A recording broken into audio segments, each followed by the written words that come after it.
Veamos ahora si, a partir de saber que las funciones f y g son derivables, es decir, que estos límites existen, podemos llegar a probar que el producto, la función que se construye a partir de multiplicarlas a las dos, es también derivable, o sea que el límite correspondiente para ella existe, y si además podemos obtener algún tipo de fórmula para calcular esa derivada.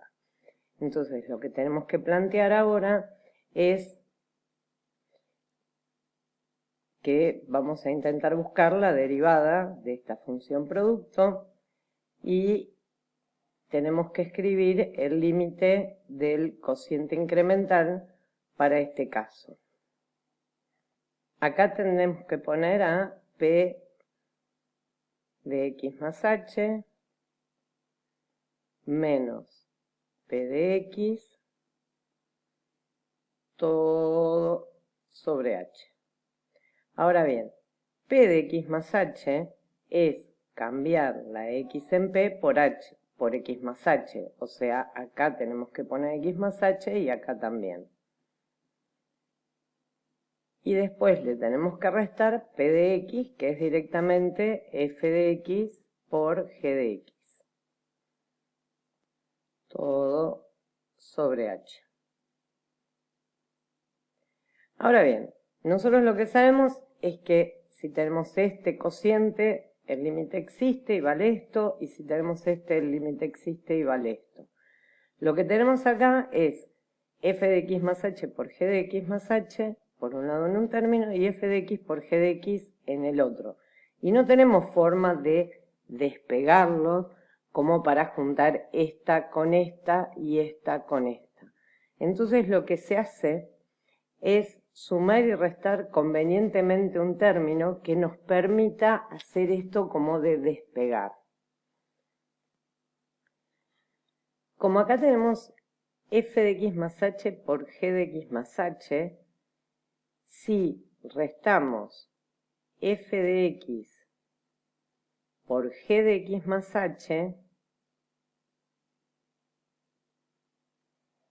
en el próximo paso lo que podemos hacer entre estos dos términos es sacar g de x más h del factor común y nos va a quedar la resta f de x más h menos f de x, que es lo que tenemos acá en el numerador y que sabemos que dividido h en el límite da la derivada de f.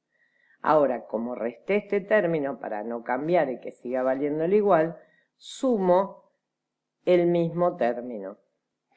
Entonces, ahora lo que vamos a hacer es, por un lado, sacar factor común entre estos dos primeros términos, g de x más h, y después vamos a ver qué hacemos con estos otros dos. Entonces, vamos con eso, límite cuando h tiende a 0, y entonces sacamos g de x más h de factor común entre los dos y nos queda acá f de x más h menos f de x. Más, y observemos que entre los dos términos restantes podemos sacar de factor común a f de x. Entonces nos va a quedar f de x por, y nos queda g de x más h menos g de x.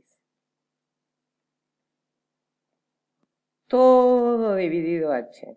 Pero como hay una suma, podemos asignarle el denominador h a este término y a este término.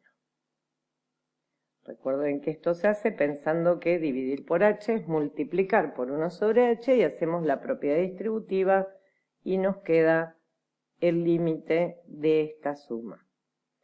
Ahora, una vez que lo tenemos así, observemos que acá tenemos un producto, tenemos dividido h, este h lo puedo pensar como denominador de esto, y entonces esta expresión, cuando h tiende a 0, como f era derivable en x, va a tender a la derivada de f. G de x más h, como g es continua, cuando h, porque si es derivable es continua, Cuando h tiende a 0, resulta que tiende a g de x. F de x es una constante para el límite, porque la variable es h, entonces tiende al mismo número. Y g de x más h menos g de x sobre h, cuando h tiende a 0, tiende a la derivada de g. Conclusión, el resultado de este límite es la derivada de f por g más f por la derivada de g. O sea, cuando tengo que derivar un producto, es la derivada de la primera por la segunda sin derivar, más la primera sin derivar por la derivada de la segunda. Por ejemplo, si queremos calcular la derivada de la función h de x igual a e a la x por el seno de x,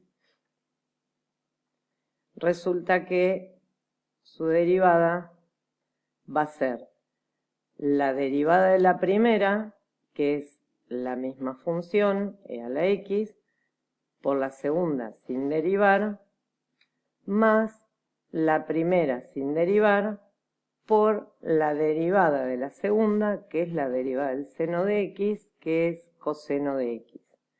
Y ahí ya está derivado, pero podemos sacar factor común e a la x para que quede expresado mejor y nos queda de esta manera. Algunas cuestiones para observar, para anotar respecto de esta regla del producto.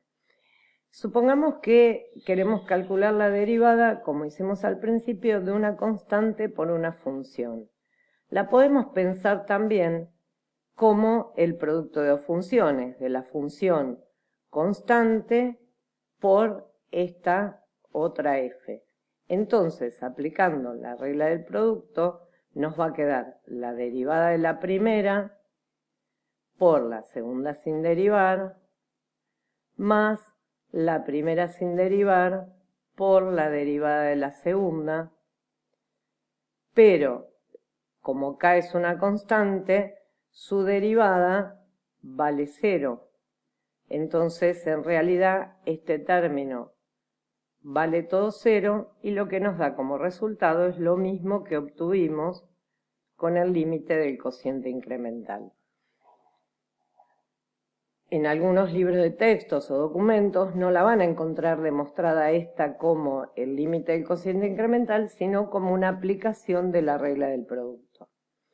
Y otra cuestión para pensar respecto a el producto de funciones y cómo derivarlo es qué pasa si yo tengo 3 funciones multiplicando. ¿Cómo haríamos la derivada de 3 funciones multiplicando? Porque la regla me dice cómo hacer si tengo 2 funciones multiplicando. Entonces lo que se hace es pensar que 2 de ellas funcionan como un bloque. Y entonces digo, bueno, yo voy a pensar que lo que tengo que derivar es, por un lado, uno de los factores es este, y por otro, por h. Entonces, cuando aplico la regla del producto a, pensando que esta es una función y esta es otra, nos va a quedar la derivada de la primera por la segunda sin derivar, más la primera sin derivar por la derivada de la segunda. Y ahora lo que tenemos que hacer es calcular la derivada de esta, que es un producto de dos funciones. ¿Eso qué es? La derivada de la primera por la segunda sin derivar, más la primera sin derivar por la derivada de la segunda. Todo esto nos queda multiplicado por h más, y esto, como es un producto y es asociativo, puedo sacar estos paréntesis, y me queda f de x por g de x por h' de x. Ahora, en este primer término, podemos distribuir h de x con cada uno de los términos que tenemos entre paréntesis. Entonces va a quedar 3 términos, si observamos, 1, 2 y 3, donde en cada término está derivada una función distinta de las 3 que están multiplicando y que queríamos derivar. Y las otras 2 quedan igual. Es decir, que cuando queremos derivar el producto de 3 funciones, va a ser la derivada de la primera por las otras 2 sin derivar, más la derivada de la segunda por las otras 2 sin derivar, más la derivada de la tercera por las otras 2 sin derivar. Esta regla que vemos que vale para 3, también se puede probar si tengo 4, 5 o más funciones. Es decir, yo voy a tener la suma de tantos términos como funciones tengo para derivar, donde en cada término va a aparecer derivada una función distinta.